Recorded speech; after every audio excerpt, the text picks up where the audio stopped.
Links to previous episodes are given in the video description, so don't forget to like, subscribe and share the video. Mercy of the God of War. Episode 17. Despite all the worries and thoughts she had, the exhaustion from the journey allowed Cassandra a long, deep sleep.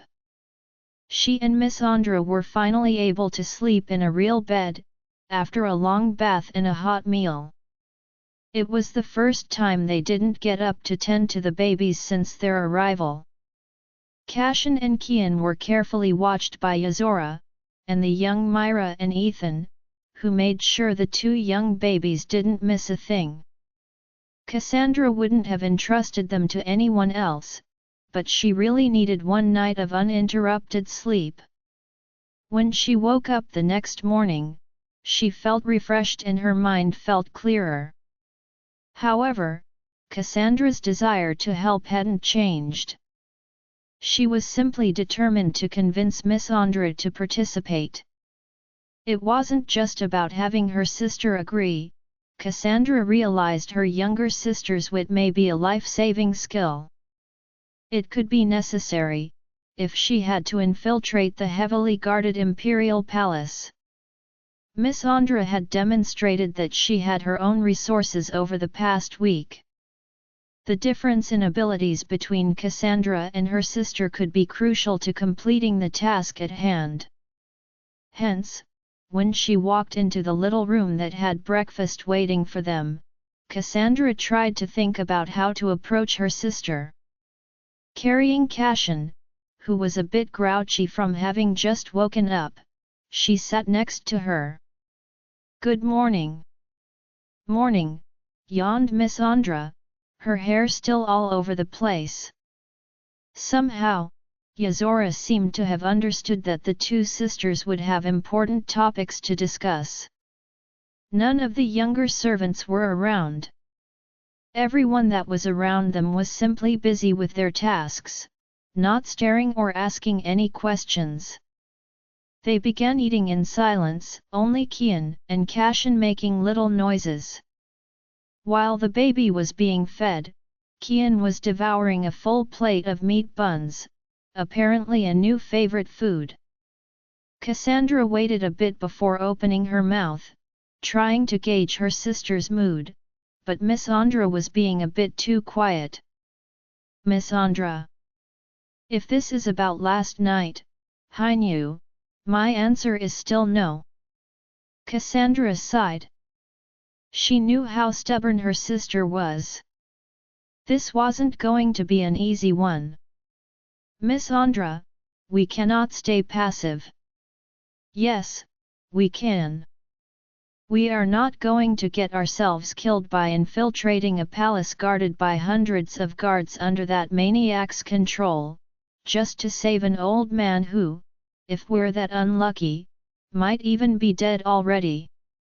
"The Emperor isn't dead yet," retorted Cassandra. "Miss Andra, I cannot stay hidden here while he might be dying. Not when I could possibly save him.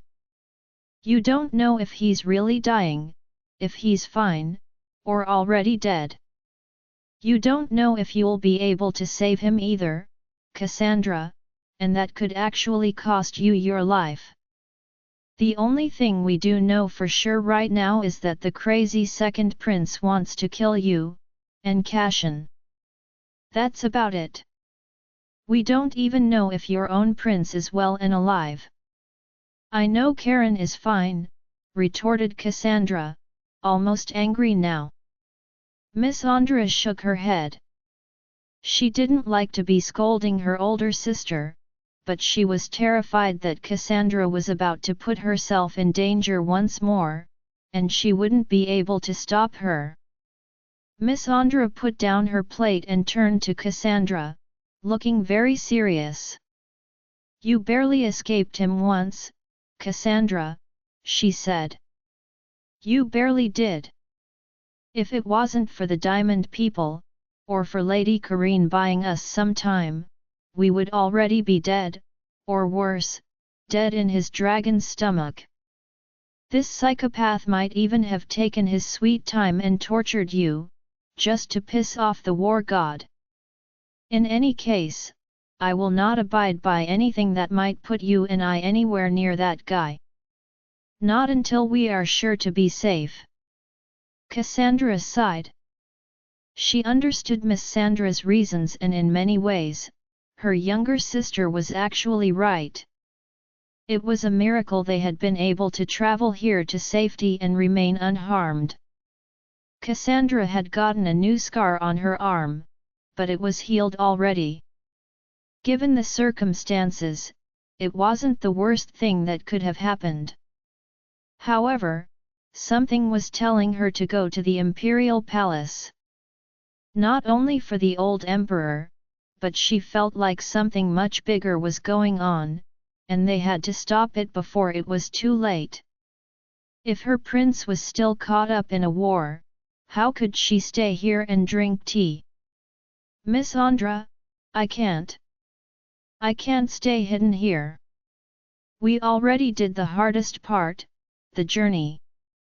Our goal was to arrive in the capital. Yes, because we thought the old emperor could save us. We had no idea he wasn't doing well. If we go there, we can't be sure he will protect you or Cashin. What if he can? What if we can save the emperor and end this?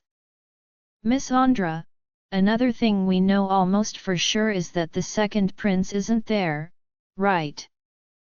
The younger sister frowned, but before she answered, Yuzora cleared her throat. Actually, he is not.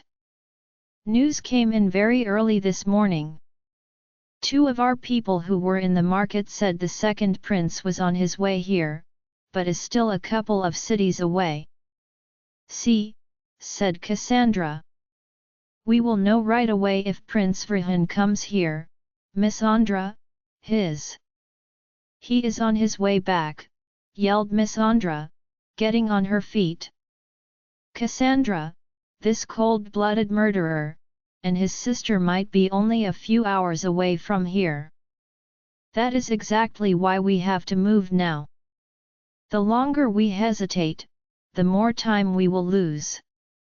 What if this is our chance to beat him, heal the emperor, and punish Vrihan and Fitra for what they did? Miss Andra stayed silent for a few seconds.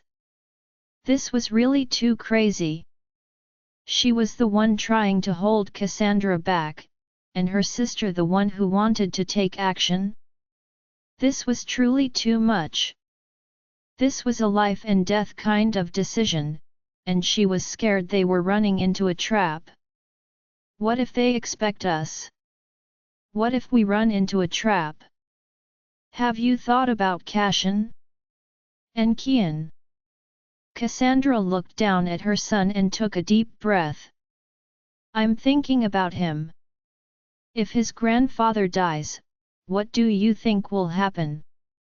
Maybe something will happen to his father, maybe Karine won't be able to keep Vrihan from becoming emperor. I am done letting Karine fight every battle for me. I am good at one thing, Miss Andra, that's healing people. If the emperor is sick, this is my call. It is up to me to do what I can.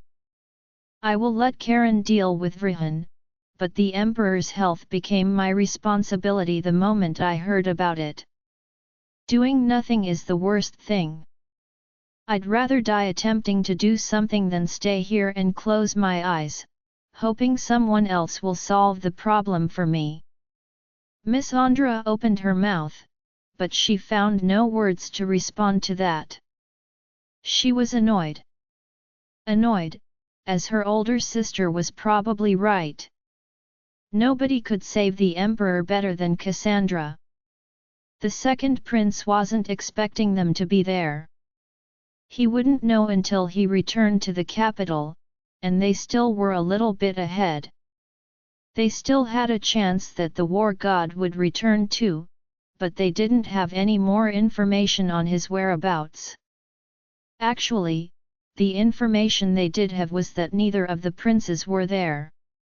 The old emperor, however, was there, and was very sick. She let out a long sigh of frustration. "What about Cashin?" "We can watch him here," immediately replied Yuzora. "What makes you think I trust you?"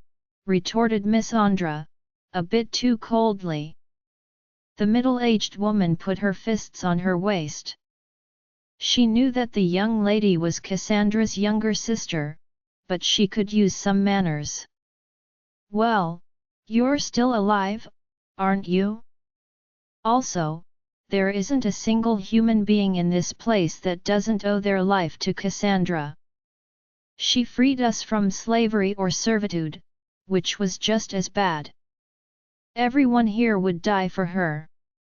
Miss Andra pouted. Why was it that Cassandra always had that kind of effect on people? The North people, the Diamond people, and now these servants, everyone loved her. Was it okay to trust them? If it was up to Miss Andra, she wouldn't even have entrusted them with a single hair of her nephew. She let out a long sigh, turning to her sister once again. "I suppose we don't have any better option?" she asked, totally ignoring Yuzora's glare. "I'm afraid not," said Cassandra. "No one knows where I came from, or that I'm in any way related to this place, aside from the prince. At least Vrihan won't be able to find them here, even if something happens to us.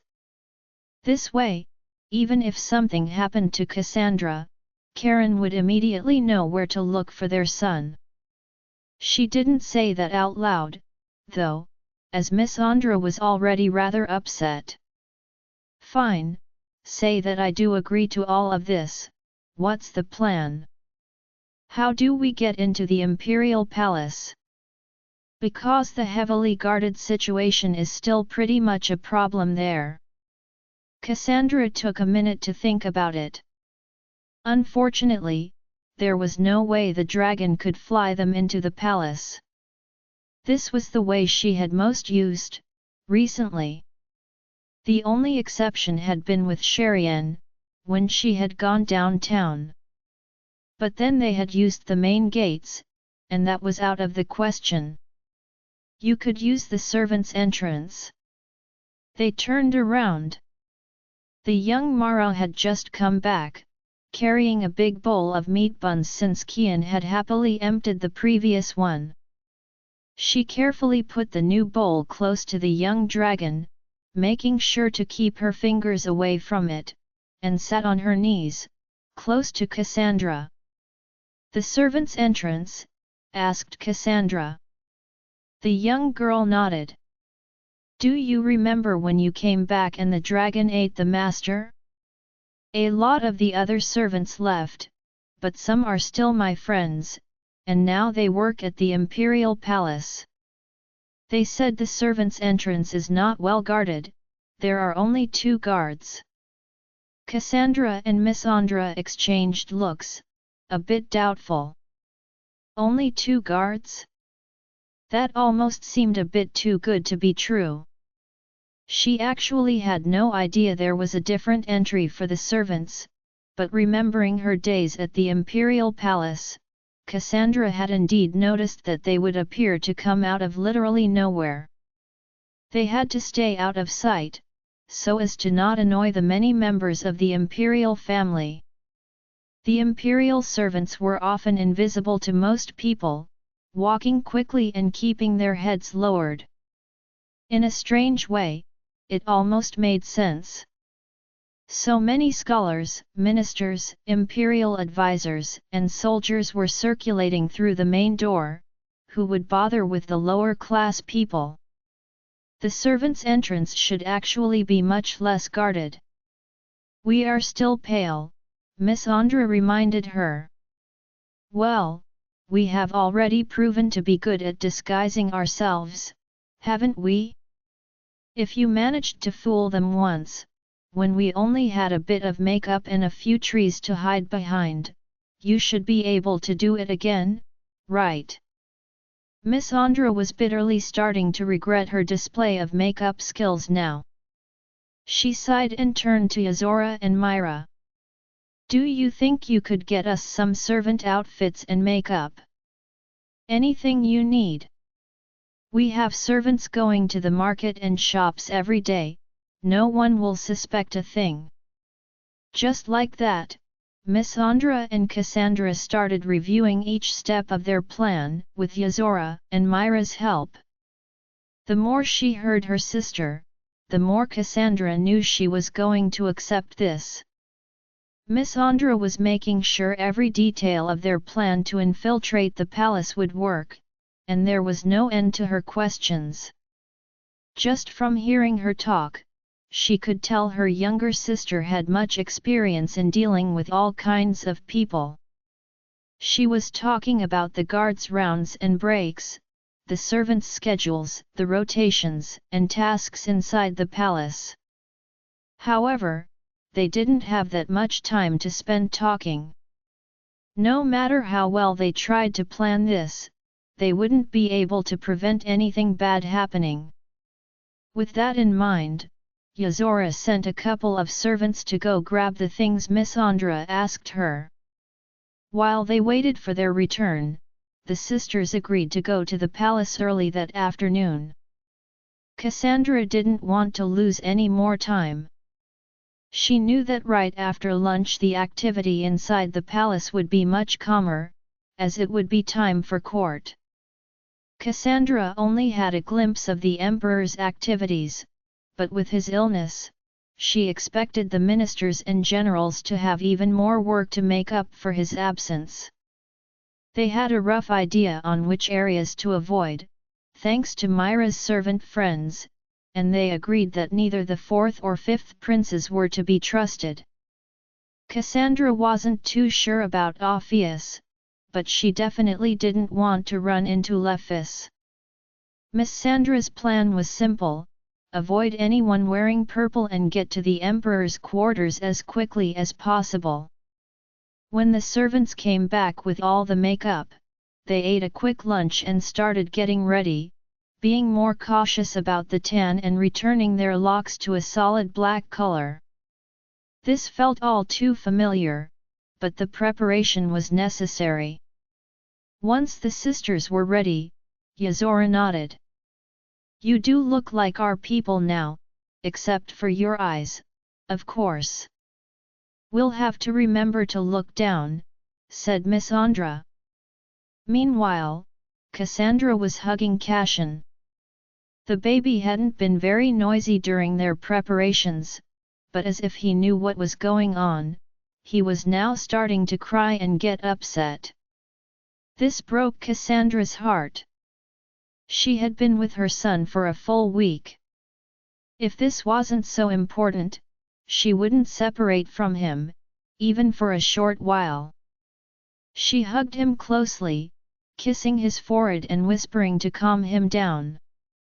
At her feet, Kian too seemed nervous, walking in circles and emitting quick, little, high-pitched sounds, trying to get her attention. It's going to be fine, my love, she whispered. Your mom will be right back, I promise. Cassian started crying even louder, and she had to take a deep breath before hugging him, and the baby dragon, one last time. It was difficult to feel their warmth and part with it. She gave her baby to Azora, and made a promise to herself. This wasn't going to take long. She'd definitely be back soon for her son. Cassandra had the urge to cry when they left the residence, but tried her hardest not to. Even Miss Andra had her little goodbye moment with her nephew and his small dragon, but she didn't say anything.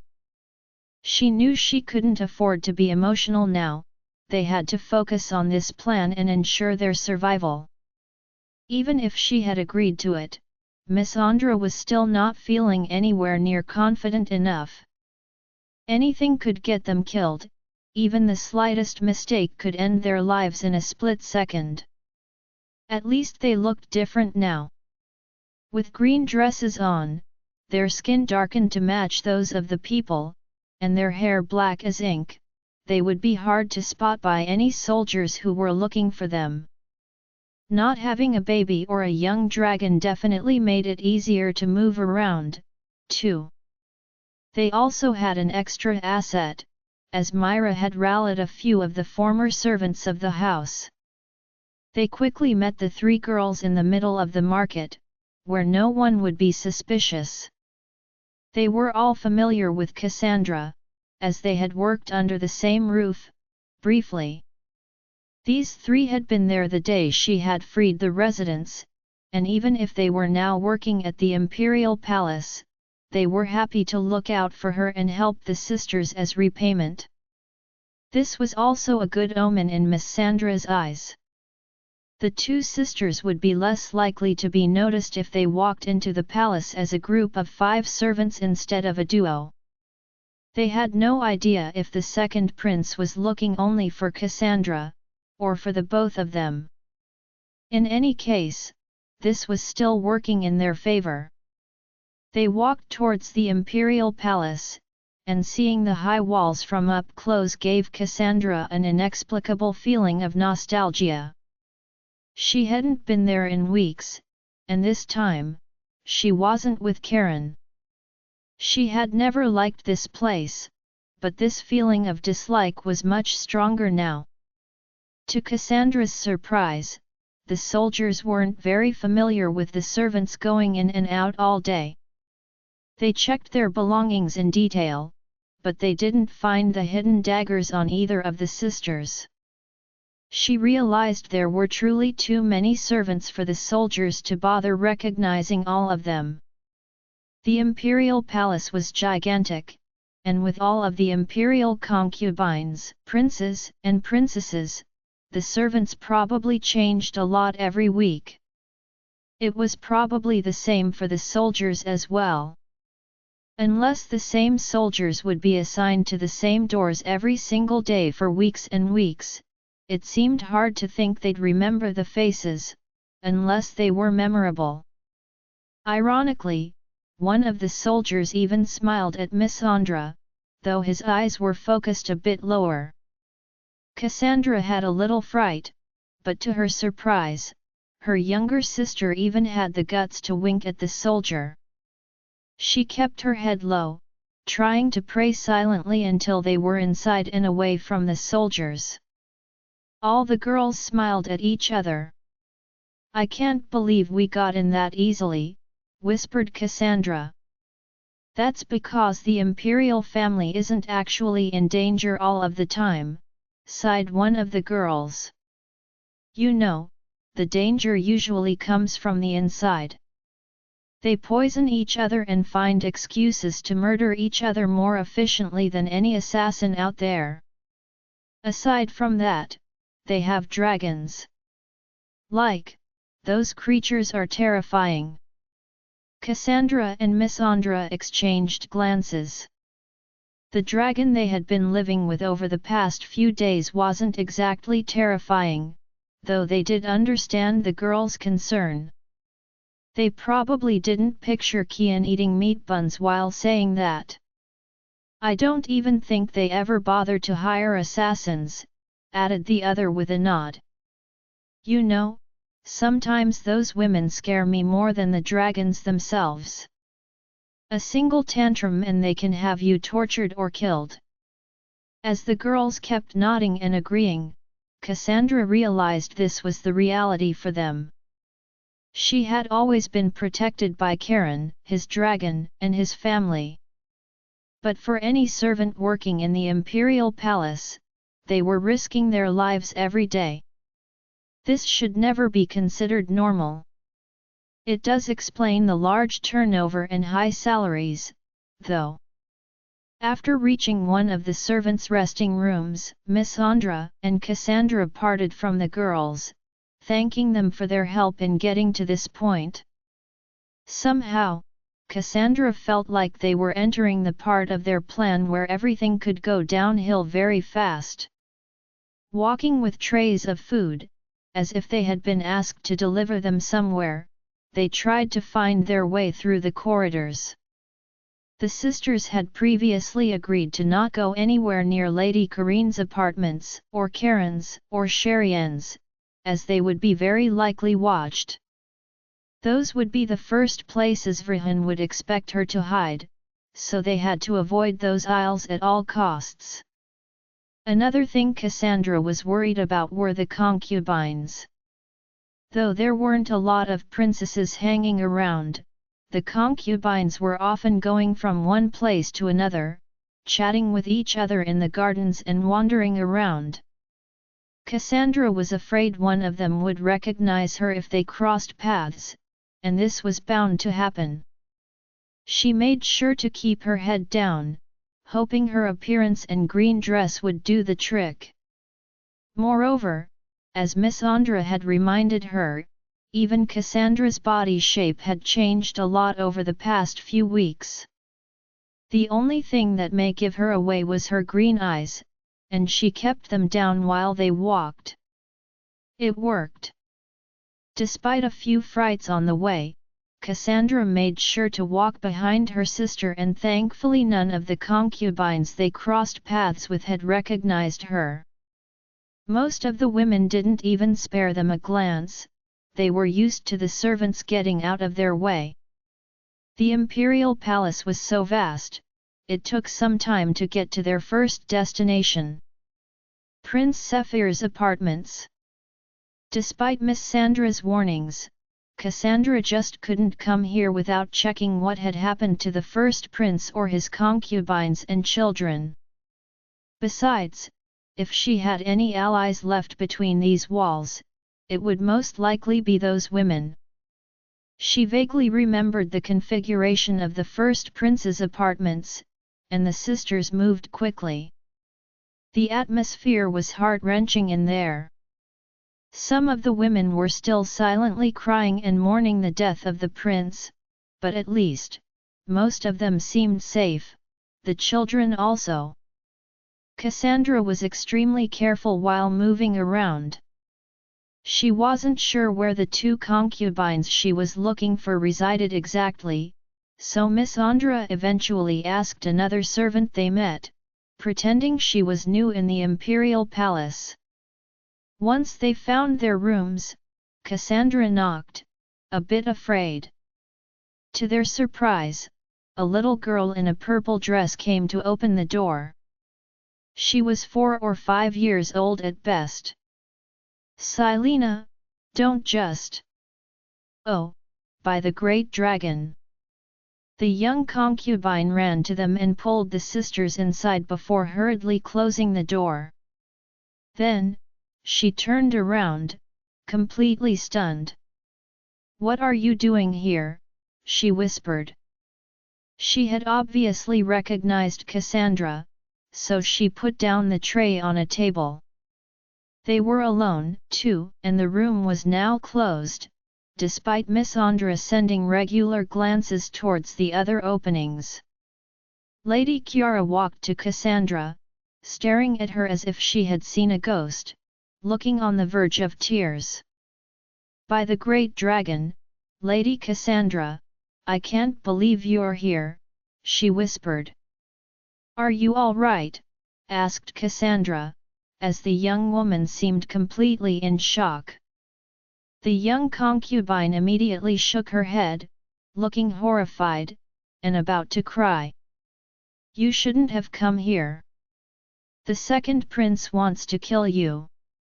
"Noted," said Miss Andra, rolling her eyes. "No, no, this is serious," insisted Kiara. He said you poisoned my lord." "What happened?"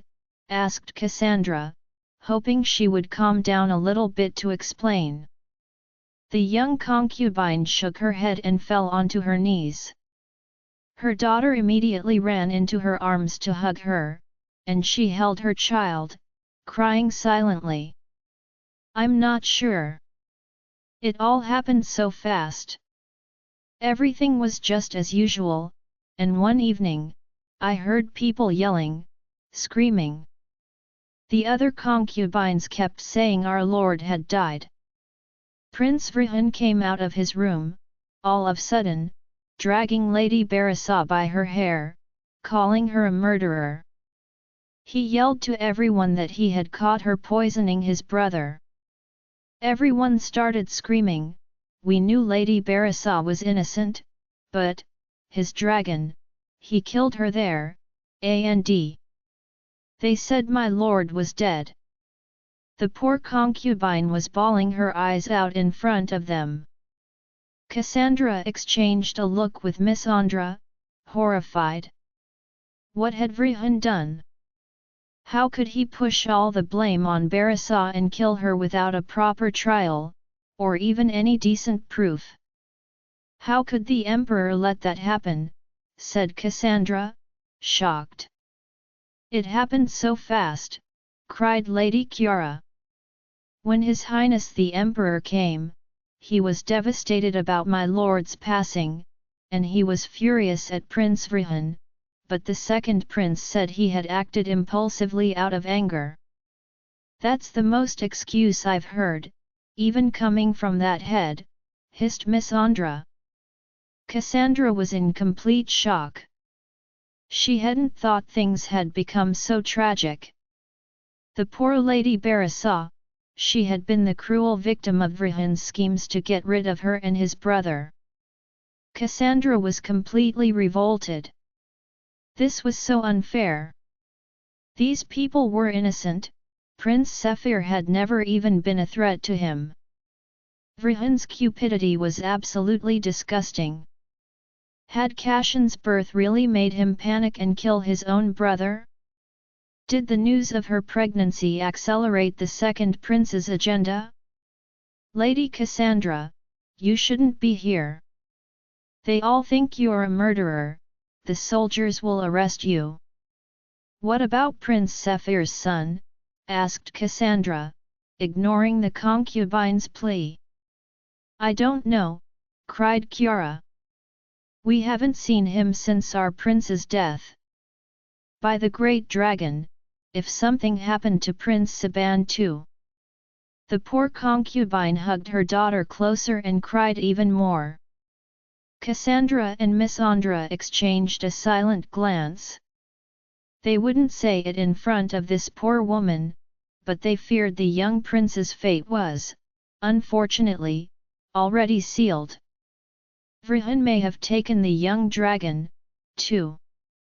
After all this, no wonder this whole aisle of the imperial palace felt so abandoned and at a loss. The second prince had wreaked havoc in his brother's entourage. Cassandra felt like it was a miracle that the little girl in the concubine's arms was still alive. If she had been born a boy, her uncle would have gotten rid of her, most likely. What about Prince Sephir's dragon?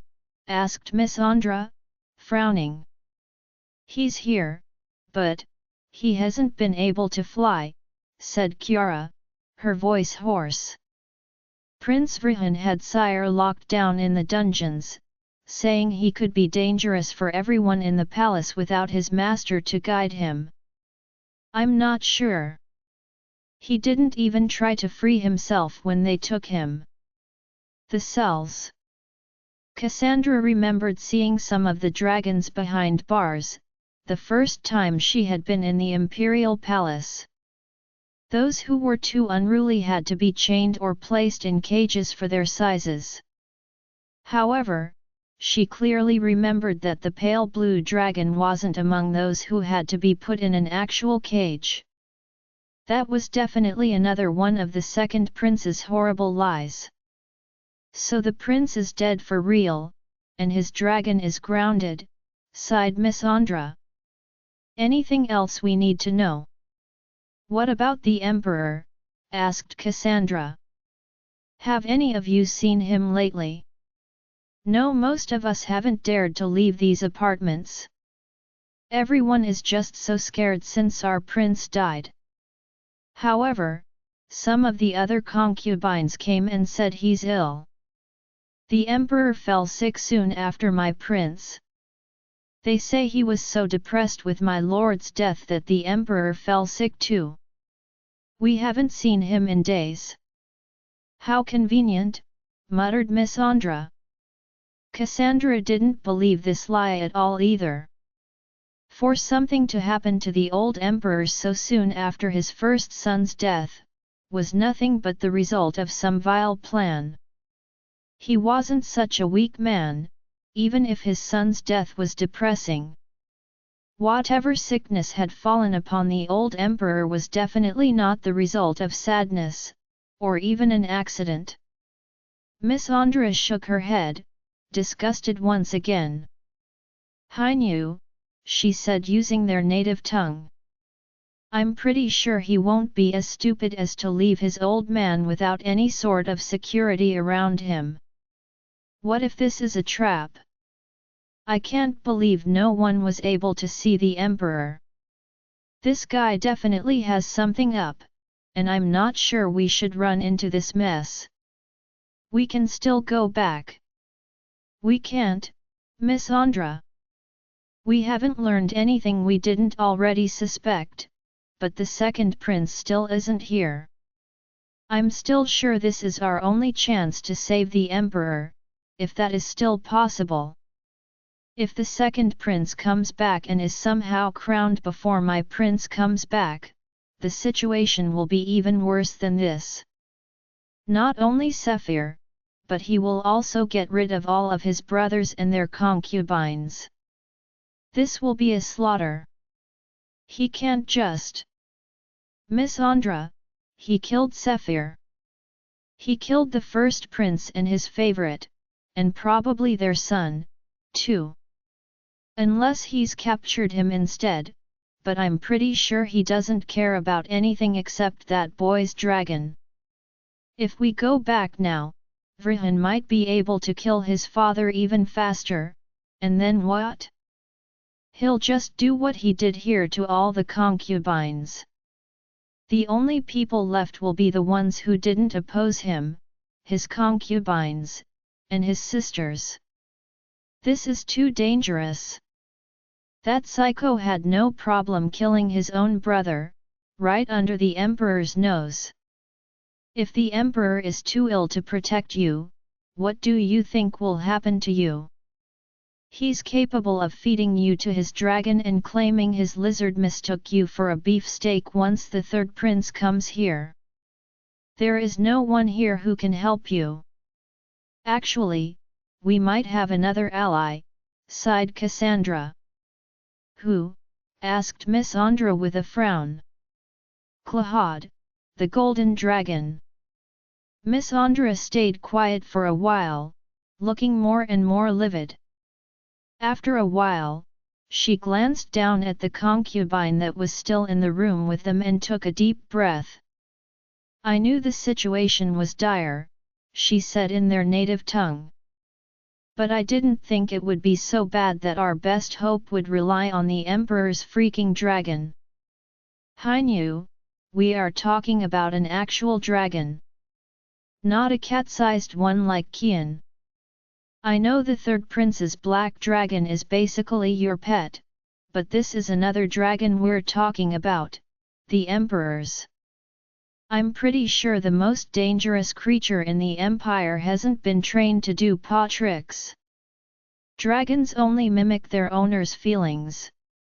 Cray is like that because of Karen's feelings for me. The emperor liked me too, you've seen it. He's been nothing but nice and he is an emperor. Who knows what that old man was thinking? Gifting you a tiara and some stupid nickname doesn't mean you're his favorite daughter-in-law. I trust you, but I don't trust a pervert that has taken dozens of concubines, has kids left and right, all while his favorite woman has to live in a different castle to ensure her children's survival." Cassandra sighed. "I know this is the same refrain coming back again and again," added Miss Andra. "But I stand by my words, I don't trust the old man's dragon. We can't just walk in there and hope he's going to become our bodyguard. That's a rather big bet, and I'm pretty sure we're running out of extra lives just by standing here. Do you have a better idea, perhaps? We were going to see if the Emperor can be saved anyway, Miss Andra. Perhaps Claude won't move a claw to help us. At least it's better than nothing, right? This is us reducing our chances of getting killed by a dragon's hair. And I know they don't have any. Next to them, the young concubine stood back up again, shaking her head. She grabbed Cassandra's hand, as she was trembling herself, whilst looking her right in her eyes. Did you just say the Imperial Dragon's name? Are you going to see the Emperor? Please, Lady Cassandra, you have to save him. Both sisters were flustered to see the young woman suddenly begging, but neither of them could react to her new burst of tears, as she held on desperately to Cassandra, her lower lips trembling. She didn't look anything like the elegant young woman Cassandra had met only a few weeks ago. This was just a desperate girl, a mother begging for help to save her and her child. Please, you're the imperial physician. You have to save His Highness. If the Emperor dies, I know he will kill us. The second prince will have us all exterminated, our children too. Against her leg, the young girl started crying too, echoing her poor mother's distress. Cassandra's heart broke. This little girl was so young, and she had just lost her father. How many of those children would have to grow up without their father now? They were all so terrorized already, but they were now living with the fear of their uncle finishing the job. Cassandra turned to her sister again, a determined expression in her eyes. Miss Andra couldn't say anything, not anymore, not when they were so frantically being begged like so. The younger sister kept shaking her head in disbelief, but she didn't voice her opinion anymore. I'll go see the Emperor, Lady Kiara. Stay here with your daughter, it will be safer.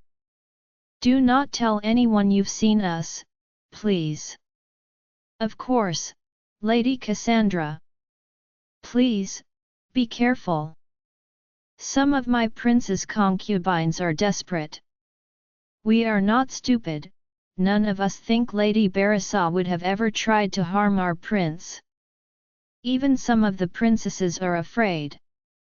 What about the other princes, by the way? Asked Miss Andra. We don't know. Cassandra frowned. This was one thing she wished she could have resolved now. Not only were they in a den of wolves, but they couldn't even be sure who was their enemy or not. She nodded, and gently retrieving her hand, she turned to Miss Andra. We should go, now. After checking their appearance, making sure nothing had been undone, the sisters left Lady Kiara, their hearts a bit heavier than before. Cassandra couldn't get that little girl's face out of her mind. She realized that somehow, she vaguely looked like her own son. Maybe it was because they were young, but those two children still had the same grandfather. That child was Karine's niece. So many innocent young lives were trapped here. The concubines were more or less circled in the second prince's residence. None of them had the means to leave, and they had no dragon to defend them either. With sire locked in the cells underground, those women were nothing but prey for Reunited to play with. We need to stop this, muttered Cassandra, as they walked alone in a corridor. Let's stay focused, we cannot make a mistake now, whispered Miss Andra. We're lucky no one has recognized you yet, and that psycho isn't here. Now, where is the old man? The Emperor's quarters were behind the room used for the banquets. Why is this place so big? As they were about to turn left on a corridor, the sisters heard a ruckus, and stopped their steps at the exact same time, both frowning. They listened for a few seconds, but the situation was rather heated. You asterisk. I'm so fed up with this crap. Get out of my way, go back to my pervert brother before I ruin my nails on your ugly faces. Uglies. Cassandra and Missandra absolutely froze. Though they had their doubts, this masculine voice and the mention of a pervert brother were enough clues to guess they had almost run into the fourth brother. They waited to see if he was coming this way, but it didn't seem so. The sound of the man's steps and whoever was following him were getting further away. Cassandra let out a silent sigh, while Missandra raised an eyebrow. Well, that explains why that one doesn't have kids, she muttered. Why? Asked Cassandra, confused. Missandra rolled her eyes. That guy is definitely not into women. Trust me, I've seen a lot of guys like that in the Red District. This one is definitely a man player. Plus, the only person I've heard being sassier than that guy is Lady Sherian, and that alone says a lot. Oh. That did solve one mystery about the lack of descendants from Orpheus, the fourth prince. However, that didn't give any insight into his position towards his brothers. Was he affected by Zephyr's death? On Vrihan's side, or uninterested? What of Prince Lephis? After what they had just heard, Cassandra crossed out any thought she ever had of asking for help from one of the other princes. The relationships between all the siblings were too complicated and she had no idea who could be trusted or not at this point. Neither the fourth or fifth prince had seemed close to Karine, or even Zephyr, from her experience. Nothing said they would agree with Vrihan becoming the emperor either, though. Waiting a bit for the path to clear, the sisters kept walking, until they finally arrived in the banquet hall. It was deserted at that time, and most importantly, the area was completely unused at the moment. It would have been suspicious for two servants to walk into a room not in use, with food trays, so the two sisters had to act quickly and not linger. Cassandra remembered that whenever one of the banquets she attended in the past was over, the emperor left through a door behind his golden throne. The emperor's seat was so large and impressive, it seemed like a wall behind him, but Cassandra clearly remembered seeing Glahad curled up in that space, between the actual wall and his owner's seat. No one wanted to go anywhere near the Imperial Dragon's favorite spot, but she knew the doors to the Emperor's apartments had to be behind that throne. However, as soon as the sisters pretended to walk through the banquet room, both noticed the men guarding that door. They pretended to chat and leave the room, but as soon as the door was closed behind them, Missandra shook her head. So, no big dragon, but two guards. I wouldn't have been surprised if that psycho had put more men than that. How are we supposed to get to the old man now? However, Cassandra wasn't listening to her. She was already staring away at one of the windows. She walked to the opening and stuck her head out to look down. Missandra frowned in confusion. Hainu, what are you doing? When my prince had, well, when he injured Princess Phaedra, he threw her out of one of the banquet room's windows.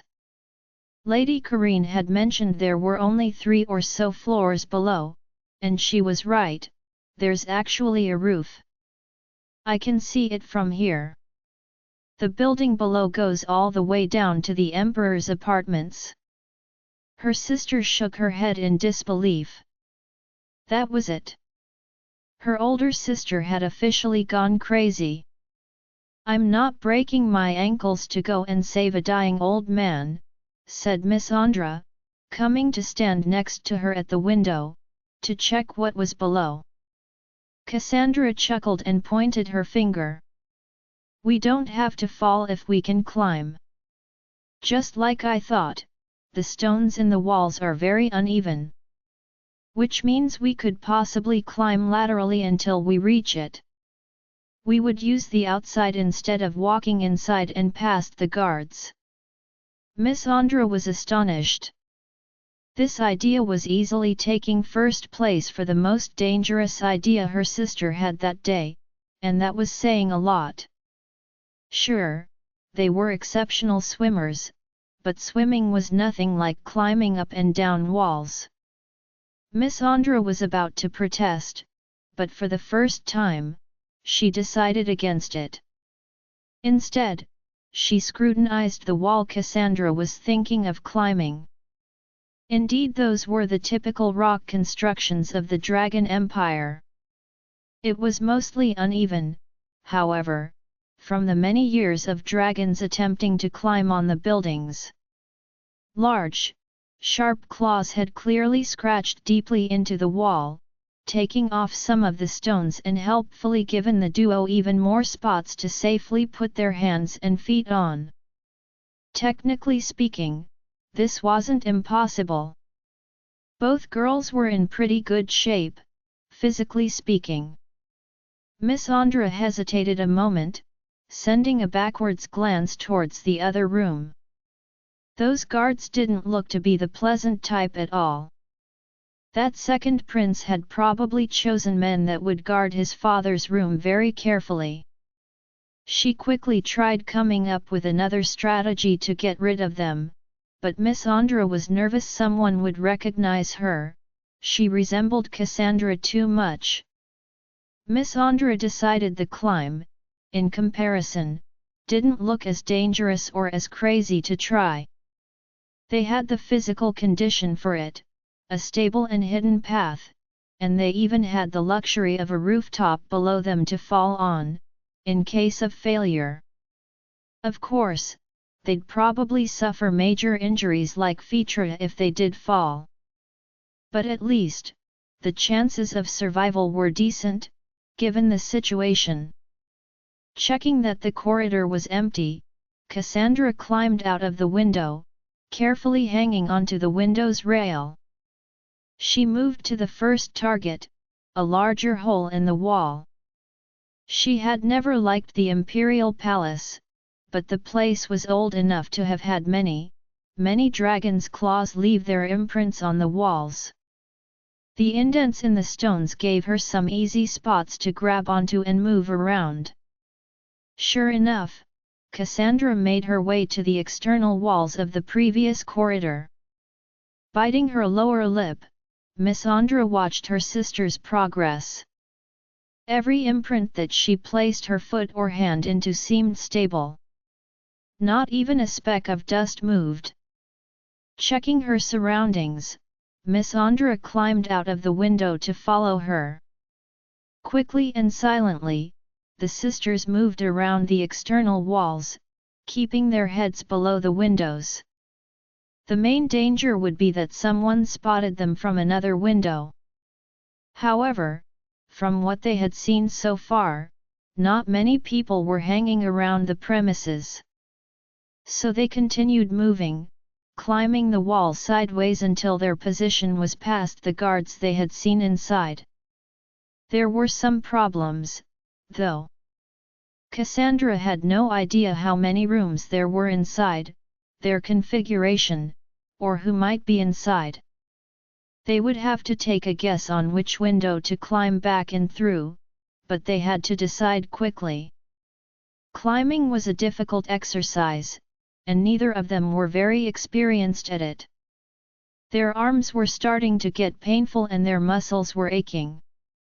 A pearl of sweat was growing on Miss Sandra's forehead, threatening to take away some of the fake tan that was covering her. When she finally found a position right under one of the windows she could stay in without too much strain, Cassandra stopped, trying to listen to what was going on inside. Seemingly, nothing. The other side seemed strangely quiet, though she couldn't tell if this was a good sign or not. She exchanged looks with Miss Andra, who nodded. In any case, the longer they stayed there, the more risk they were taking of being found by someone. They had to climb back inside. Carefully, Cassandra climbed up, glancing inside. It looked like she had actually picked a bathroom window. Luckily, that room was small, and with the door facing the window, she could immediately tell the place was empty. With a sigh of relief, both sisters climbed inside to finally rest their aching muscles. Miss Andra stretched with a grimace and even went to the little basin of water to drink.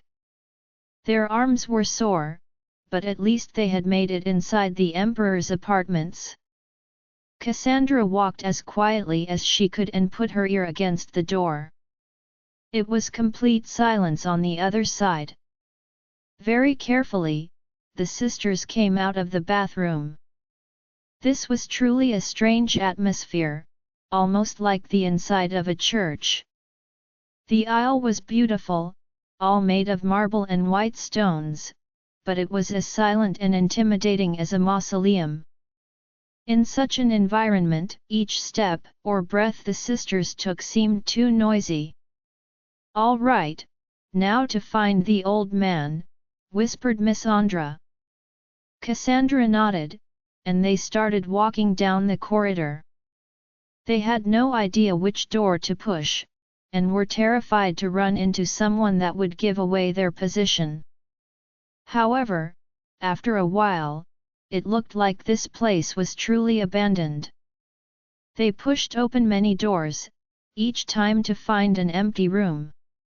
"Are you sure these are the Emperor's apartments?" asked Miss Andra, frowning. "There's nothing going on here." "I don't understand," muttered Cassandra. "If he's sick, the Emperor should definitely be kept in his apartments. That's the rule of the Imperial Palace? Well, someone needs to learn them again, because the old man isn't here." "Cassandra, this place is completely empty. There's not even a single servant, those two outside are guarding nothing but air." Cassandra shook her head in disbelief. Where was the old emperor then? If he was sick, the emperor should be resting here, in his quarters. The sisters turned to each other. That second prince expected someone would come and he probably hid the old man elsewhere. Miss Andra decided. But where? It's the emperor, he can't simply vanish this way. A sudden movement was felt from somewhere behind Miss Andra. Both sisters froze. Something was moving just outside of the room they were in. They slowly turned around, and it was there at the window. One reptilian blue eye, surrounded by white scales, staring right at them. Both sisters almost stopped breathing. A drop of cold sweat ran down Cassandra's spine. She had been hoping to find the Emperor and his gold dragon, but this was definitely not Glahad. Where did this white one come from? The sisters hadn't even heard anything until then. Miss Andra didn't dare move either, but she sent a glance towards her sister. No words were exchanged, but her expression was clear. Which dragon was that? Cassandra tried hard to remember. She couldn't remember if the white dragon was the fourth or the fifth prince's, she had only seen it once. She couldn't even see its size, as only a little portion of its head was stuck against the window. The only thing that was a little bit reassuring was that it didn't seem to be unhappy at all. The white creature wasn't growling, and its eye just seemed curious. Was it simply observing them? Either way, if it was there, its master definitely knew where they were. She didn't want to wait to see which prince was about to show up. "Let's go back," she whispered. Miss Andra nodded slightly, but neither of them could take their eyes off the gigantic beast staring at them. Both sisters started stepping back, very carefully. The big blue eye was following their every move. They hesitated. They definitely couldn't go back the way they came in, with the white dragon climbing along the tower as well. It would put them one arm away from the dragon, and its maw was definitely longer than that. Also, they had already struggled to get this far. Cassandra wasn't sure she would have the strength to go back the same way without making a mistake this time. The main entrance then? It didn't solve the problem of the guards on the other side. The dragon or the prince could warn them at any time. Cassandra was trying to gauge their options quickly, but no good idea came to mind, and Miss Andra was terribly quiet too. "What are you doing here, you two?" Cassandra sighed internally. It was too late. Both sisters turned around, to find the fourth prince standing there. Orpheus was very much like his brothers. Tall, with long black hair and fine musculature under his open shirt. His only marking trait was his strikingly blue eyes, both delicately circled by black ink. He was probably the most handsome of all the imperial brothers, but he was making a sour face at the moment with his arms crossed. The long gold earring on his left ear kept dangling as he shook his head. "Sorry, Your Highness," said Cassandra, bowing instinctively. "We will leave and." "Oh, don't you dare act like that." "I recognized you, White Witch," retorted Orpheus. Cassandra went white under her makeup. She had the feeble hope that he wouldn't recognize her, as she didn't recognize him either, until 2 seconds ago. It seemed impossible to pretend to be two clueless maids now. The prince let out a dramatic sigh. "You are all driving me nuts here.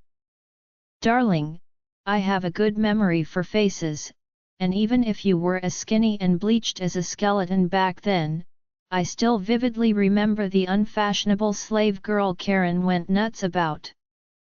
Les filles may have hundreds, I don't care. But the one lady that proved my older brother wasn't just a monk with a sword, despite his questionable tastes, that one I remember." Cassandra was utterly speechless. She hadn't expected the prince to have such a colorful personality. Until then, he had only been described as someone with a lazy and easily bored personality.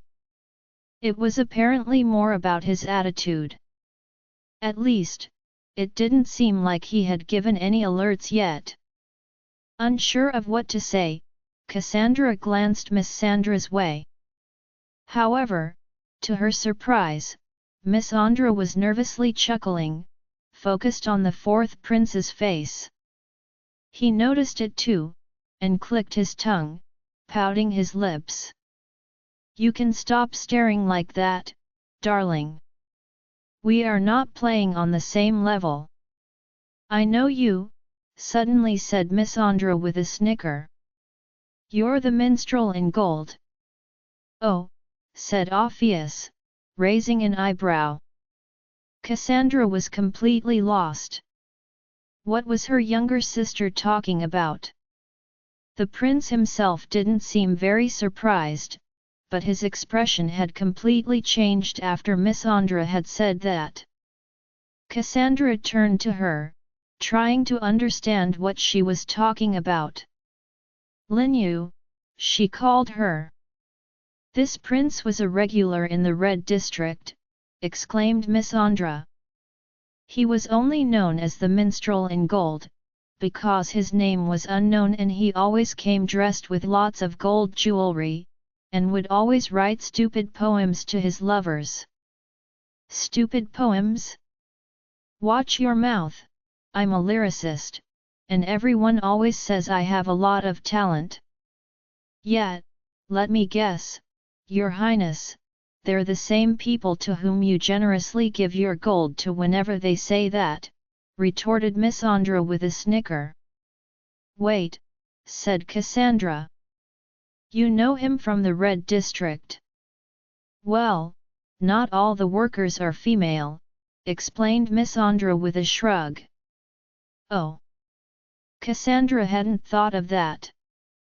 It did make sense though. The fourth prince probably wasn't given the kind of entertainment he wanted in the imperial palace. She clearly remembered his siblings talking about his lack of interest for his concubines, despite his mother's desperate attempts to have him give birth to an heir. Well, now that explained a lot.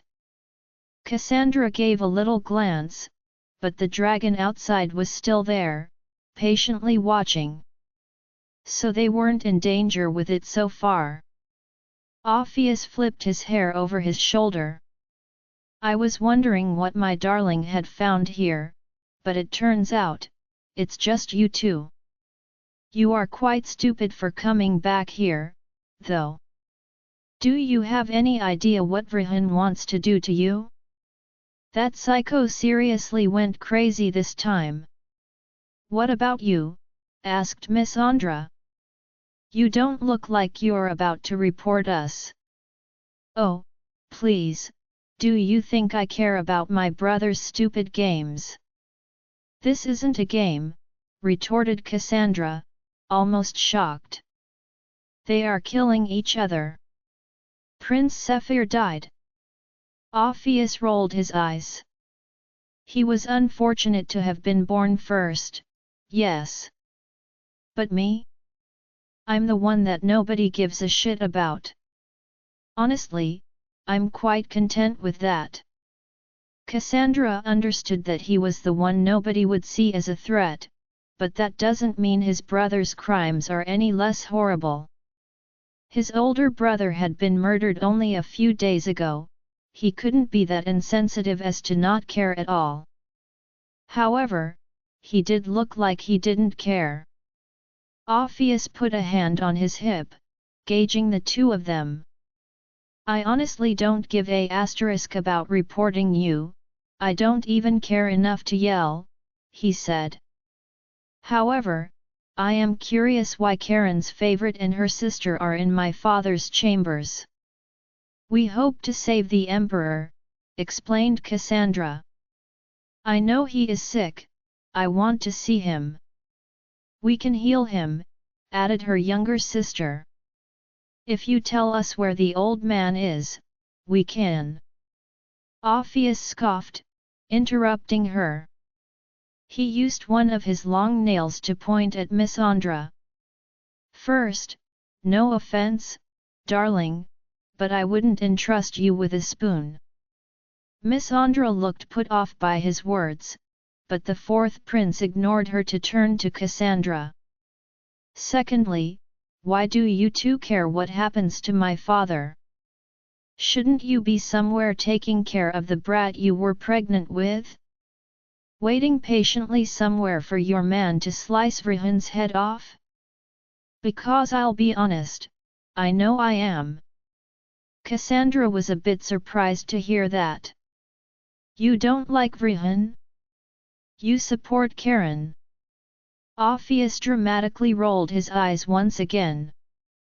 You may be a physician, or whatever, but you're quite slow, darling, aren't you? Reunited and his sister is a freaking sicko, and trust me, I know much more than they all think I do.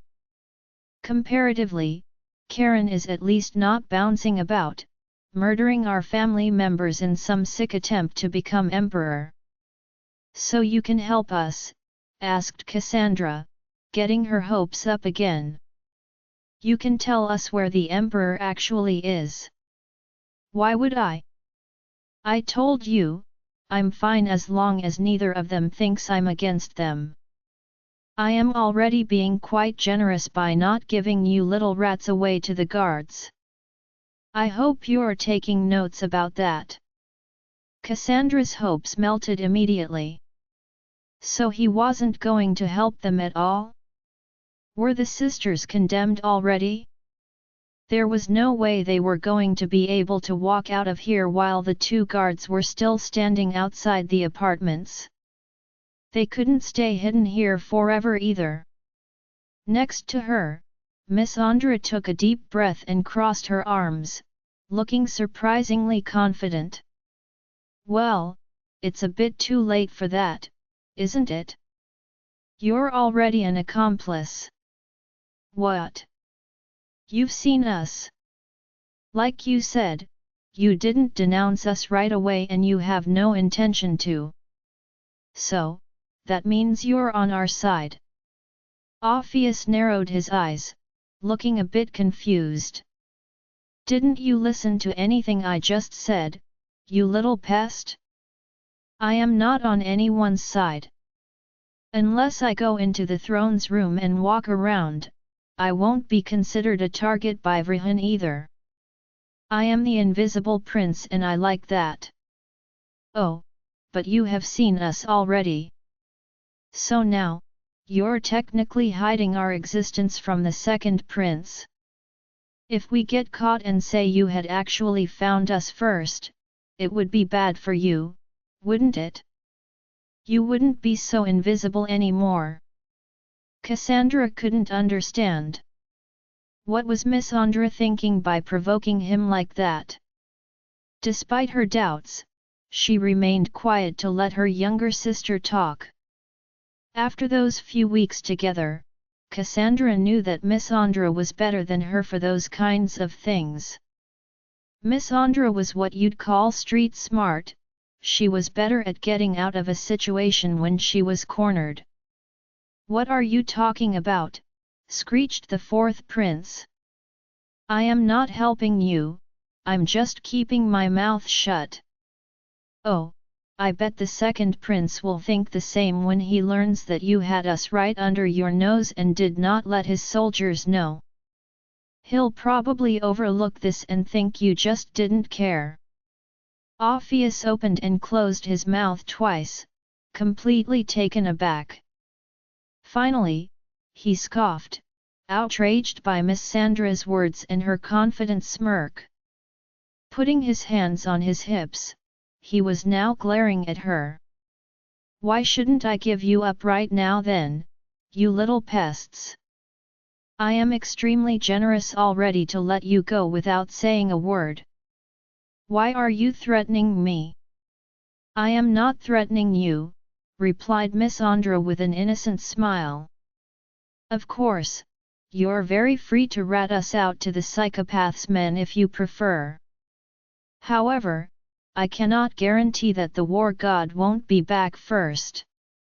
Once again, the fourth prince was rendered speechless and blinked several times. "Karine? He's coming back here? Seriously?" Miss Andra nodded. Whether she was truly convinced or lying through her teeth, her older sister couldn't tell. However, they clearly weren't sure that the war god was really on his way back, or even how far away he was at the moment. This was a heavy bet her sister was putting on the table right now. "Yes. His favorite concubine is here, after all," she said. "The war god will be back in the capital at any time. I mean, you could give us up, but it would truly be bad timing if the third prince came back meanwhile. If the war god learns that you sold out his favorite concubine. If my older sister dies, just like that, I wonder who he will get mad at. I mean, obviously, the second prince is the first choice, but I wonder who he will get angry at then? It tends to get pretty bloody when the war god gets mad, you know." Cassandra was once again stunned speechless. Her younger sister was truly shameless. She was putting the fourth prince in a horrible position, torn between the fear of the second or third brother's wrath. It was too late for him to pretend he hadn't seen them, not after everything Miss Andra had just said. The poor man looked like he was about to vomit. He was completely trapped by the teenage girl. You! By the great dragon, you're the worst little swine! He yelled. That was me being nice. Oh, it's nice of you to not rat us out, but now we would like to know where the emperor is. So now, you can pick a side. Because either you help us and we can get out of here without making any waves, and potentially getting a chance to save the old man. Or my sister and I will get caught as soon as we try to get out of here, by your sicko brother's men, tortured, and will most likely die in a horrible way. Your choice, Your Highness. The man stood up, letting out an exhausted sigh. He was drenched in blood. His blood and that of the two dragons he had just fought. The dragons weren't dead. One was lying down on the ground, a sword pinning his wing, and the other was cornered, growling furiously while trying to hide his injured leg. The war god's body was covered in black scales, struggling to heal the many cuts on his body.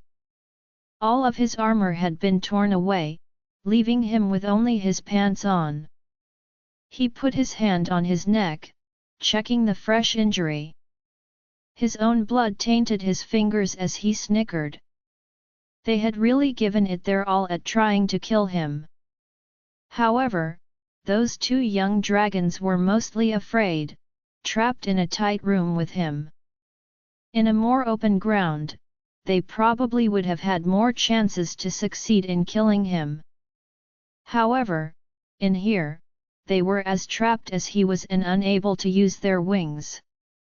They even hindered each other quite a few times, mistakenly biting or scratching their skins. Without that, maybe they would have had a better chance. Karine! He heard a long bang on the door behind him and turned around. His sister violently burst in, sending the locked doors flying. Sherian's hair was all over her face, and she seemed angry. She had her sword out, too, for the minute it took her to assess the situation. Karine, standing alone in the vast room, with a young dragon cornered at each end of it.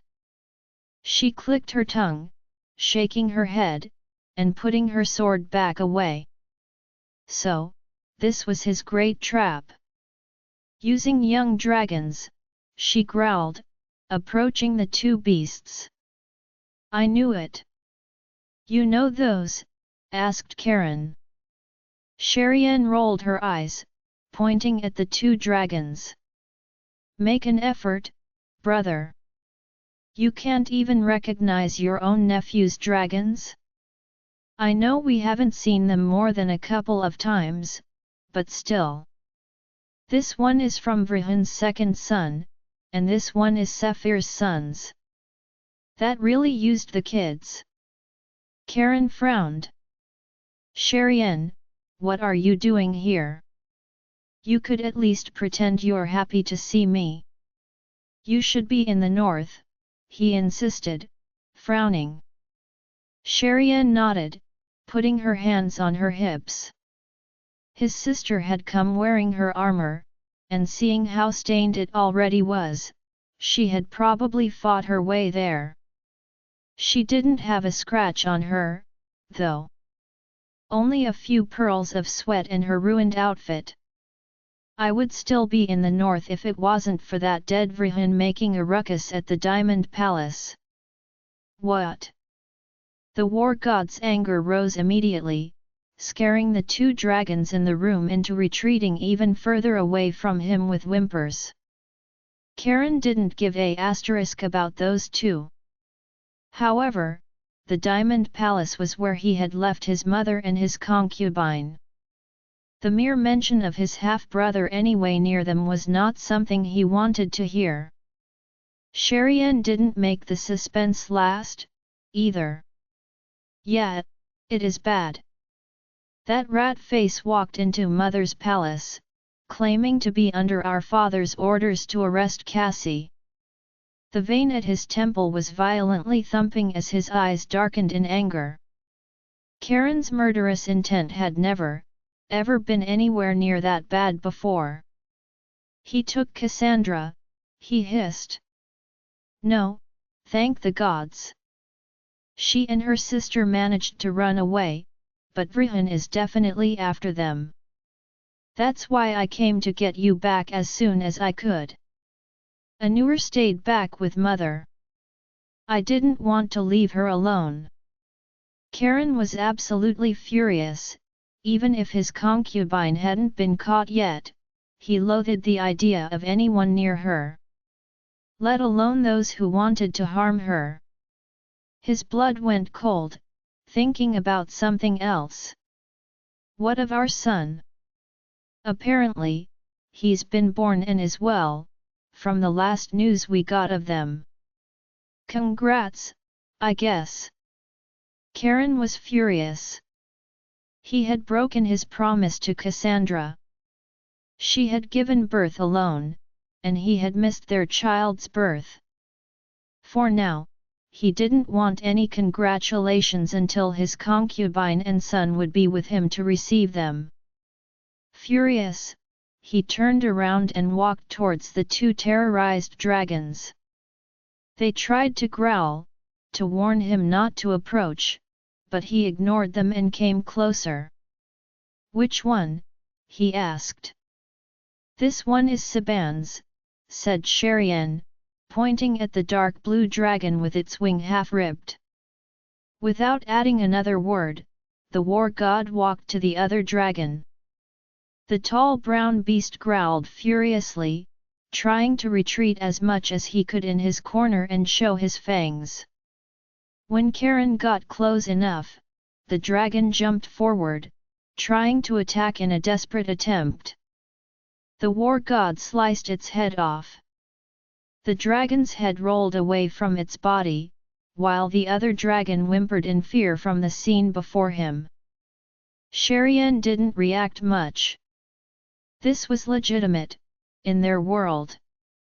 She was even surprised that he had apparently decided to spare Saban's dragon, despite the already poor state of the creature. She glanced down, but the indigo creature was pitifully shivering, its eyes fixated on Karine in sheer fear. You poor one, she sighed. However, the war god didn't have time for another glance at the young dragon. Karine walked out of the building, walking back into the battle. Despite his absence, his men were not at a loss. The Imperial Army was well trained and perfectly capable by itself. The absence of their commander-in-chief for a few hours had not stopped them at all, as they finished the fight against the invader. There were a lot of victims and bodies, but few from the Dragon Empire's people. On her way there, Karine had been surprised to see how many common people were actually helping the soldiers, using those strange little boxes to tend their injuries. It was even more obvious now that the battle had died down, and the last of the enemies that remained alive were brought together. The war god had no time to waste. Ignoring all the men that tried to inquire about his situation or rejoice about their victory, he walked straight into the building where his generals had been put together. Your Highness! How come you're? Where is their leader? Growled Karine, ignoring all of them. One man was dragged forward, and his fancy uniform clearly gave away his high ranking among his army. Despite the large, ugly open injury on his head, he still had a defiant look while facing Karine. Long live the Eastern Republic! We shall not obey the barbaric. Karine gave a violent kick to his jaw before he could finish that sentence. The sound of his teeth breaking against one another made several men grimace. The man coughed up some blood, looking horrified. "AW woman! How dare you?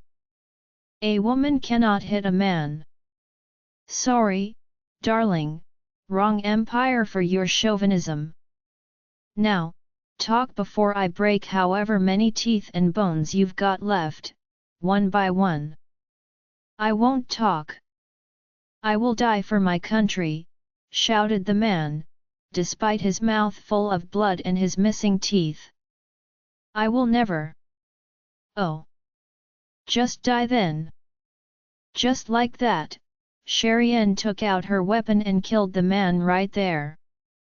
No one around was really surprised, as the generals had witnessed this kind of thing countless times from the imperial family within the palace where all their meetings were held. Karine turned to them. "Who else did we get?" "No one that will talk, Your Highness," sighed one of the generals, shaking his head. "All the leaders we caught either committed suicide or swore they'd never surrender any of their country's military secrets. We are still interrogating them at the moment." "This is annoying," hissed Karine. "We need proof of that rat face's involvement in the war." "We have no proof that the second prince—" "We have one already," interrupted Karine. The men turned to him, a bit flustered.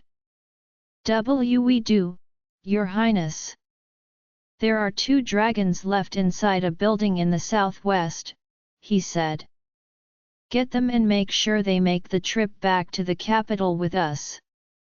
He turned around to leave the building, while the generals and Karine followed after him. "You want to use those 2 as proof," she said. "Reunited will pretend his son acted by himself. Then we'll just have to make his son and Zephyr's talk." "Karine, Zephyr is dead." Karine stopped and turned around to face his sister. Around her, the high-rank soldiers that had just heard that news looked shocked, all of them exchanging glances with their eyes wide open. Karine was focused on his sister. Karine's expression was cold and serious, making him realize this was the truth. The war god was shocked, more than he let on. Though they weren't particularly close, he had always considered Zephyr a real older brother. Maybe the one he was the closest to, after a newer. His fists clenched. Karine resumed walking, not saying a word on what he thought about that news. That was just another crime added to the already large debt of what Reunited would have to pay for. "I need to go back to the capital right away," he hissed. "Your Highness, you can't," pleaded one of the generals, running after him.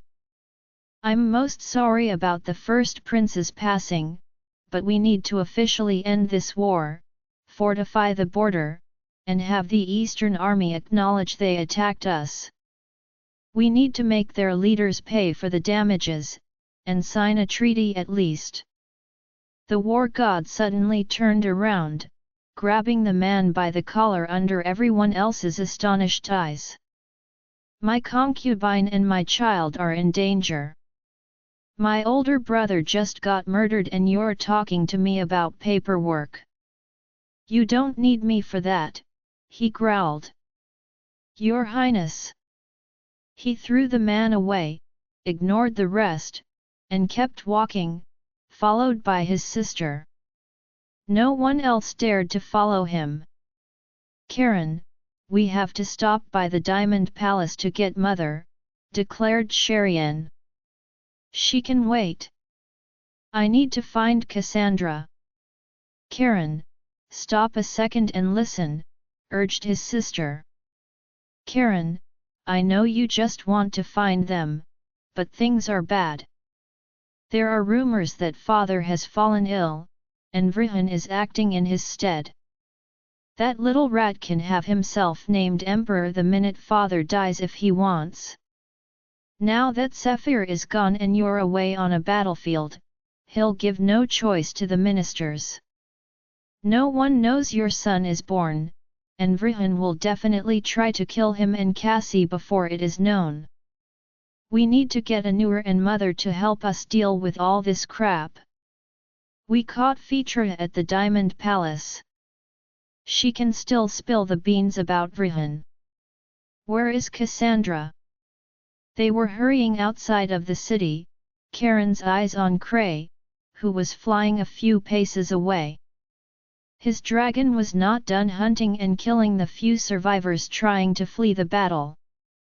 Some of them were desperately trying to get to the frontier, but the dragon wouldn't even let them anywhere close to it. Sherian sighed. According to Mother, Cassie and Miss Andra decided to head to the capital. Thank the gods, they managed to win some time by making Vrihan think they were headed north to the Onyx Castle instead.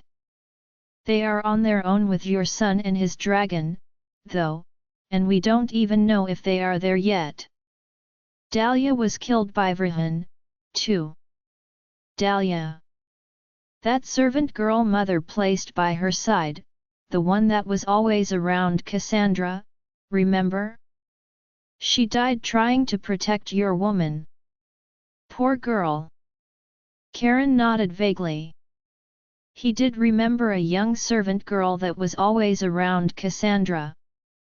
He didn't know she was one of his mother's many spies, though. Not that he cared about that fact at all. His mother was definitely the type to do that kind of thing. All he could think about right now was finding Cassandra and their son, and making sure they were both safe. Anywhere far from Vrihan would be enough. Rune, who had been waiting at the entrance of the city, stood up as soon as it saw them. Sherian had come on its back, so the green dragon had been expecting her to return. Meanwhile, Karine waited for Kray to arrive, and jumped on the black dragon's back for their trip to the Diamond Palace. By the time they arrived there, Sherian had just finished telling him in detail everything that had happened on her side. When they landed in their mother's garden, Karine ran out to greet them. She hugged Karine with a sad and angry look, and he noticed that she was holding something. That. Oh, Cassie was working on it before all this happened, said his mother. She wanted to give it to your son after his birth. Karine had recognized the little dragon plushie, despite the pretty embroideries his concubine had added to mend it.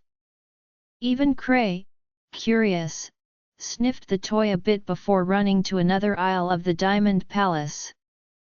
Karine ran inside after the dragon. They were both headed exactly to the same place. In the remote garden, everything had been left as it was. Kray was growling, looking at the scene, its back arched furiously. Karine, too, squeezed the little plushie in his hand. They were both staring at the scattered remains of a dragon's egg. The war god's thoughts at that moment were unfit for words. He was just boiling inside, his eyes dark as obsidian.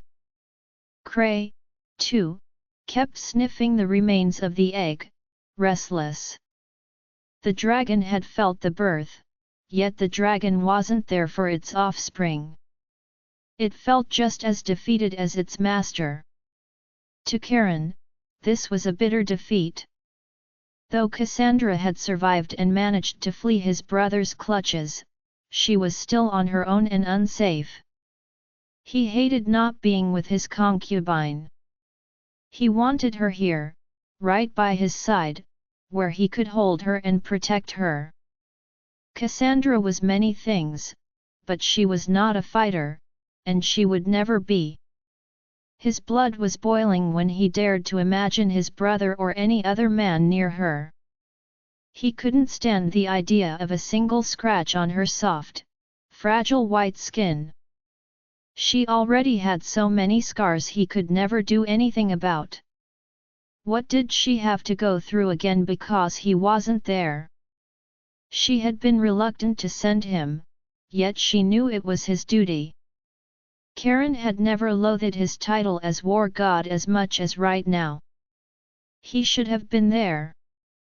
With her, with their child. He didn't even know what his son looked like. "Son, come," gently called Lady Karine, appearing behind him. "We need to talk." He nodded, and though his eyes had a hard time losing the horrible vision of the destroyed egg, he stepped back and joined her back inside. Kray was left there. They reunited in one of Karine's salons, but he just wanted to hurry to the capital. He had followed his sister, only because Sherian had insisted on the best strategy to attack Vrihan and help Cassandra. Otherwise, he'd be miles away already. Their mother was seated on one of her throne-like chairs, but at her feet, Fitra was on her knees. As soon as she had seen Sherian and Karine, her eyes had widened in absolute horror. She was a cunning woman, but outside of the imperial palace and without her brother to protect her, she was pitifully defenseless, although none of them felt an ounce of pity for her. Anur and Evan were standing a few steps away, too. Karine recognized the imperial servant, but only frowned a little and did not ask. He could easily imagine his sister had dragged him here from the North Army camp. He was most interested in Fitra, that treacherous snake that had, according to what his sister had told him on the way there, injured Cassandra. Though she was already in a pitiful state, the war god slapped the woman. The sound made by that slap was terrifying. The strength of those hands shook Fitra's whole head, and she was thrown on the floor once again, half of her face burning. She had felt several bones cracking, and the scream that resonated left no doubt about the amount of pain she was in. Anur and Evan couldn't bear to look. Despite their education in this cruel environment, they couldn't help but feel bad witnessing the difference of strength between the war god and a woman. Karine clicked her tongue. "Karine, we need that little rat alive." "She's alive," said Sherian, her arms crossed. She was staring at Fitra with a disdainful look. In Sherian's eyes, Fitra was already very lucky to be alive after angering their family and harming Cassandra. If it wasn't for Karine, her brother would have most likely not stopped until she was slapped flat as a rug.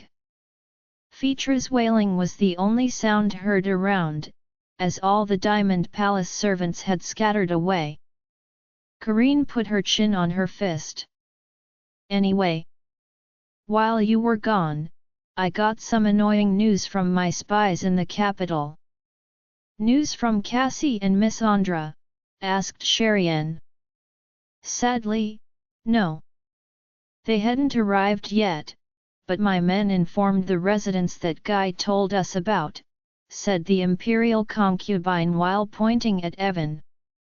"In any case, they will be ready for their arrival, and of course, I appointed some men to watch the house and let me know as soon as they finally arrive. I'm going to the capital. Karine, I know you want to hurry there, my son, but wait a minute. There is more. First, my spies confirmed your father is ill. No one has seen the emperor in days. The last councils have all been held without him or Sephir." "Those ministers," growled Sherian. "They are probably dancing around our treasury and doing whatever they want while no one is there." "Those your brother has corrupted, you mean," said her mother. Reunited has always been very smart in politics. He probably has half of those greedy men ready to bow for him, and the other half scared to have him get some spring cleaning done while his father's not there to stop him. In other words, he has the whole imperial palace working for him. Is that going to be a problem? Asked Karine. A dragon alone can't solve everything, Karine. If he has the imperial palace working for him, he'll kill your father as soon as he returns there and be named emperor. Then, he'll raise both his army and the imperial army against you too.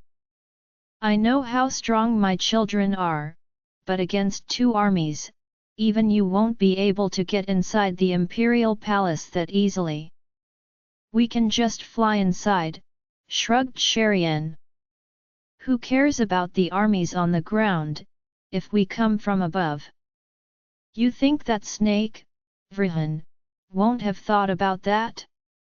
Either he will have a trap ready or hide himself somewhere you can't get to him so easily. He's just the type to let others do the dirty work for him while never getting a speck of dirt on himself. Karine rolled her eyes, annoyed. Let's get to it, mother, what do you suggest? Karine pushed Fitra with her foot, making her wail again. The princess was gagged though, and unable to speak. Her jaw was probably broken anyway, with those two trails of blood that were now rushing out her mouth. She was almost curling up against the throne, like a terrorized animal. While you children were gone, Miss Fitra, here, and I, had an interesting talk. Your older brother is expecting you to come flying. That useless little swine didn't know the details, but her brother will have all of the skies filled with traps, most likely with catapults, giant crossbows, and so on. He is expecting Karine to show up by himself with Cray. He will focus all of his men into stopping you, my son, no matter how much he'll sacrifice. He is already days ahead of us. He will get to the capital first, anyway, and I bet everything is all ready to welcome you there, on his orders. We have to think he will kill your father as soon as he can and have the imperial army return to do his bidding. Then, get the Eastern army to the capital. He knows Karine is not one to bother waiting and summoning his army. He won't expect the Eastern army to show up and fight Reunited militia or the imperial army with him. True. He would expect Karine and I to show up alone without the army. Exactly. Reunited may be a coward, but he's annoyingly smart. He will do whatever he can to delay Karine's return to the imperial palace, even throw a whole army at him. Make sure that little rat is distracted enough with what goes on outside, that he won't have time to get to Cassandra. She is our best chance from the inside. If that smart girl manages to heal your old man or at least win us some time, we can even hope to get rid of Reunited without too many issues. Though, if your father passes first, it will be much more difficult to get to Reunited and Cassandra. Karine wouldn't say it out loud, but they all knew. The next victim in this conflict would most likely be their father. He had to be Reunited first target upon coming back. They didn't know why he wasn't already dead, but since Cassandra and her son had escaped, the second prince would have no choice but to get rid of the old emperor as fast as he could. Then he could be named emperor, and get full control of the imperial army. But the imperial army went with brother to the battlefront in the east, said Anur. Brother just returned, they can't go back to the capital faster than a dragon. Not all of the army was sent here.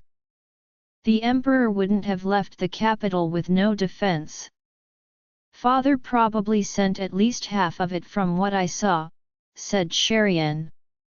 Then let's assume half of the Imperial army is still in the Imperial Palace with that little rat. Rehan may have acted impulsively, but he definitely knows Karine and Karine will be his biggest problem. If you get there, expect a trap. Mother, you can't ask us to wait for the Eastern Army to get here.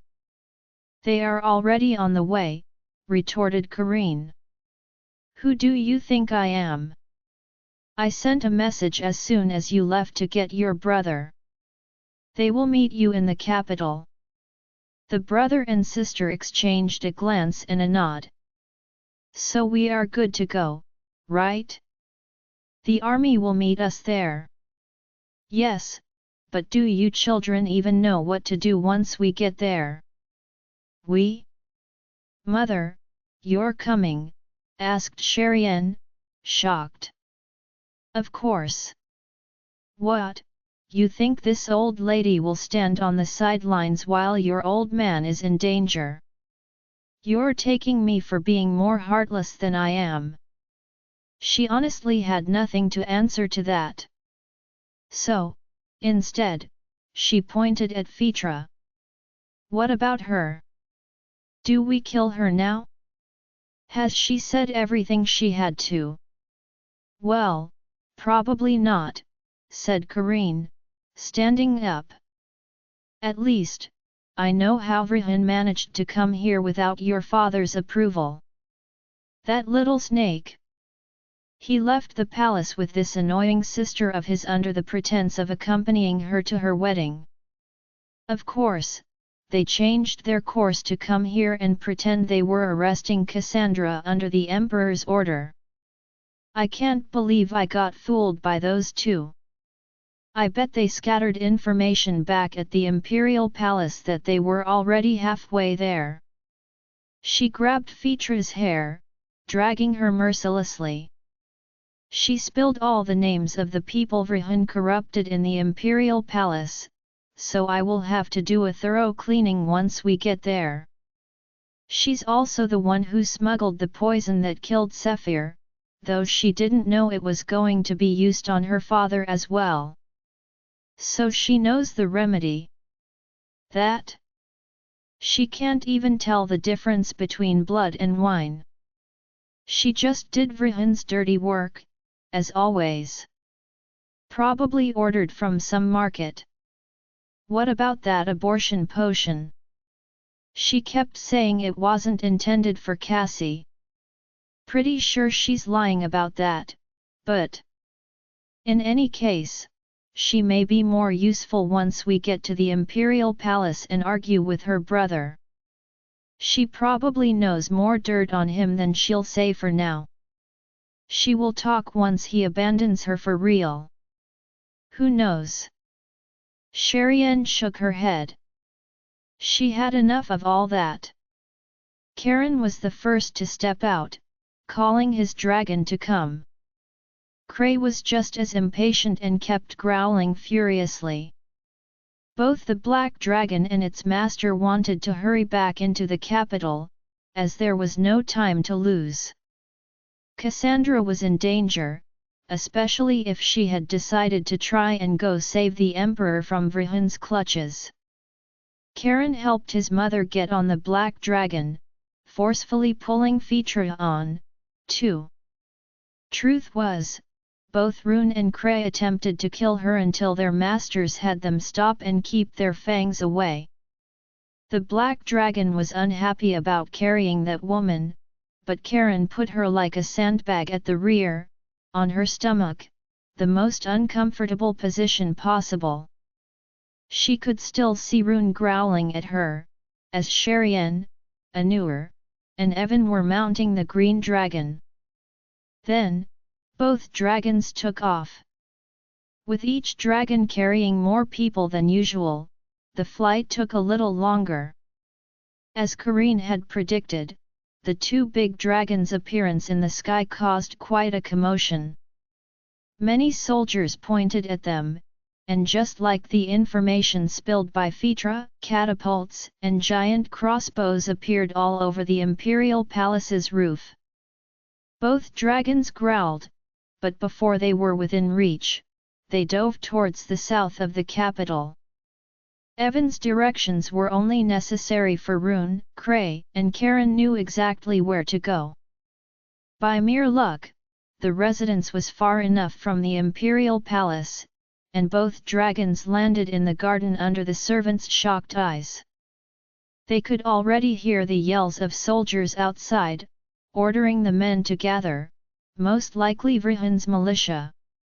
Sherian and Karine each jumped down from the dragons first and ran in opposite directions. While the sister took her swords out to go and guard the entrance of the residence, the prince ran inside. Karine couldn't tell if he was imagining it, but the cries of a baby were guiding him inside the residence. His heart was thumping like crazy in his chest, as he could only focus on that sound. He finally found a door, and stopped in front of it, almost out of breath. He was suddenly scared to open that door. He listened to the voices inside, almost covered by the baby's screams. By the gods, won't he stop crying? He's been at it for hours and hours, no one has slept a wink since. His mother left. Poor thing. He probably doesn't understand. Karine opened the door wide with a bang. The two women turned to face him, scared by the noise and the sudden appearance of that tall man at the door. However, it was hard not to know who that man was. Tall, with his tanned skin, black hair, and black eyes. And that strange hair. Karine barely noticed the two women. His eyes fell right on the baby that was there, his eyes all teary and his little fists clenched. He stepped forward, a bit at a loss. This was not how he had imagined their first meeting. None of this was what he wanted, not when his mother wasn't there. The baby had a little hiccup from all his crying earlier. However, his wailing had stopped, and he was only making an upset pout, his eyes riveted on the big man that was coming towards him. That baby felt ridiculously small compared to Karine. However, there was no doubt. He had a little patch of dark hair, and skin barely one tone lighter than his own. Karine hesitated. Then, he slowly took out the little dragon plushie he had on him all this time. The baby's eyes went right for the toy. He opened his hands and stretched a bit to grasp it, holding on tightly to the little plushie his mother had sewn back in shape. It was a strange situation, but the beginning of a smile appeared on the war god's lips. He gently took his son into his arms, though one hand would have been enough to carry all of him. The baby whined a little bit, squeezing the toy with an upset expression. Let's go get your mother back. Join our Facebook and WhatsApp group for more updates, link is given in description. Rest audiobook will be continued in next episode.